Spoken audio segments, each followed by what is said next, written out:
Le numérique associe la science, les technologies de l'information et de la communication. Informatique, électronique, télécommunication pour ne citer que cela. Le numérique est un élément majeur de notre quotidien. Il modifie les activités sociales et humaines. L'ère du numérique a permis de mettre en évidence les potentialités extraordinaires dont regorge notre beau continent.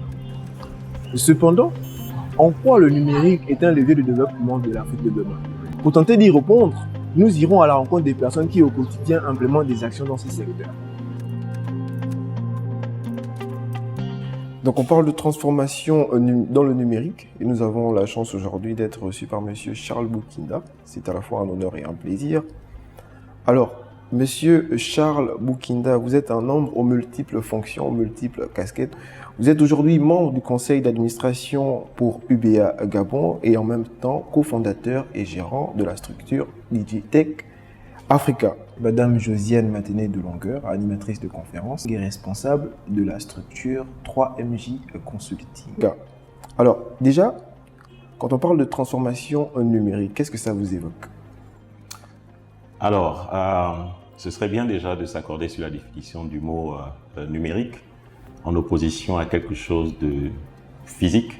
Le numérique permet de gérer des opérations sans avoir à se déplacer, sans avoir à impliquer des choses qui soient physiques. C'est simplement en fait un processus qui permet d'arrêter avec une façon de fonctionner de façon totalement physique pour aller vers des choses qui sont totalement immatérielles. Mais quand on parle de transformation dans le numérique, moi ça me parle énormément. Ça parle de déjà l'utilisation. Aujourd'hui, on est tous accros de nos téléphones portables. Donc c'est cet ensemble de choses, c'est cette utilisation au quotidien des ordinateurs portables, du réseau internet, des réseaux sociaux et tout ce qui en découle. Et donc en gros, c'est le fait de laisser le papier. Et on parle également d'accessibilité au système numérique. Quels sont les grands axes? Les accès au système numérique impliquent un ensemble de choses, notamment l'accès aux terminaux, parce que pour avoir accès au numérique, il faut avoir un téléphone qui soit compatible, il faut avoir une tablette, un ordinateur ou des serveurs, des équipements plus complexes. Mais en plus du terminal, il faut également des infrastructures. Donc on parle des routes en fait, technologie de fibre optique, radio, etc. Voilà, donc le numérique implique toutes ces choses qui sont les terminaux et les infrastructures de connectivité qui nécessitent des investissements extrêmement importants pour lesquels beaucoup de pays africains ont réussi à travers leur stratégie de développement, ont réussi à faire les investissements nécessaires pour atteindre le niveau qu'on connaît dans beaucoup de pays africains aujourd'hui.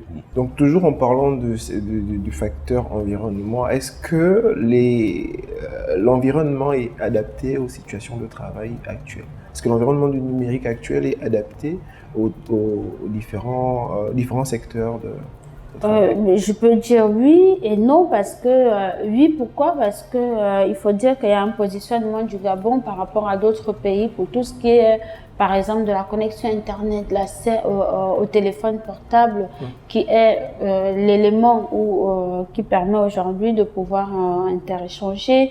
Je pense que par rapport à tous ces outils, aujourd'hui nous avons tous ces outils-là qui nous permettent de pouvoir exploiter ce monde numérique. Ça reste encore, les prix restent encore très élevés pour ce qui est de l'achat d'un téléphone, de la connexion internet et tout le reste.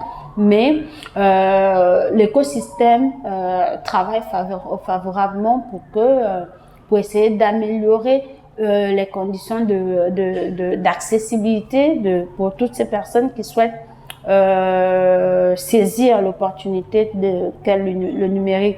Ça m'amène directement à vous poser la question. On parle aujourd'hui du mobile money qui représente aujourd'hui quand même un gros pilier, j'y arrive, sur la question de la transformation numérique. En quoi est-ce qu'il se caractérise réellement?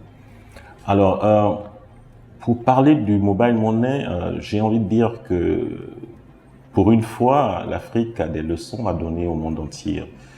Le mobile money est né début des années 2000 en Afrique, en commençant par l'Afrique de l'Est au Kenya. Ce bond technologique, en fait, cette innovation nous a permis dans les pays africains de régler la problématique de l'inclusion financière. Dans les pays occidentaux dits développés, l'inclusion financière a été adressée à travers l'accès aux outils bancaires traditionnels, donc un compte bancaire, une carte bancaire, dans un modèle où, pour avoir accès à ces outils, en Afrique, on avait des problèmes d'adressage, alors que là, avec le téléphone mobile, que quasiment toutes les populations aujourd'hui ont, on est venu juste rajouter donc un service traditionnel bancaire en Afrique qui a permis finalement d'adresser l'inclusion bancaire de façon beaucoup plus innovante que sur des marchés africains. Sur le Gabon, on peut voir ce que c'est devenu, hein, des solutions comme Airtel Money, Move Money et d'autres solutions même d'opérateurs bancaires qui sont entrés dans les habitudes de fonctionnement des gens à travers les actes d'achat qu'on fait. Donc il y a ça, et puis il y a le fait que si on a une coupure d'électricité pendant qu'on est en train de travailler, si on a ça aussi, ça réduit et puis ça ralentit le processus qui est donc améliorer toutes ces choses permettent, lui, d'accélérer notre entrée dans vraiment le monde du numérique. D'accord. Vous serez d'accord avec moi, Madame Josiane, que l'Afrique aujourd'hui représente un réel protagoniste dans la quête au développement numérique. Pour vous, quelle est la plus-value du continent africain dans la course au développement dans le numérique? Mais déjà, l'avantage de l'Afrique, c'est que nous sommes un continent très jeune. La population africaine, elle est très jeune et donc et on sait quelle est la place, le pourcentage des jeunes pour ce qui est du numérique, de l'utilisation du numérique, du digital et tout le reste. Donc ça, c'est déjà un avantage, un atout que les autres nous envient. Donc il y a ça. Après, il faut dire que la population africaine, c'est cette envie, ce défi de pouvoir challenger. Vous conviendrez directement avec moi que les plus grands acteurs du digital sont effectivement des entrepreneurs. Et là, je me pose la question de savoir quelles sont réellement les opportunités qu'offre le numérique pour ces nouveaux entrepreneurs. Alors, les opportunités sont multiples. Déjà, d'un point de vue économique, un entrepreneur de là où il est peut devenir visible, peut rendre ses produits visibles à travers les technologies du digital et du numérique.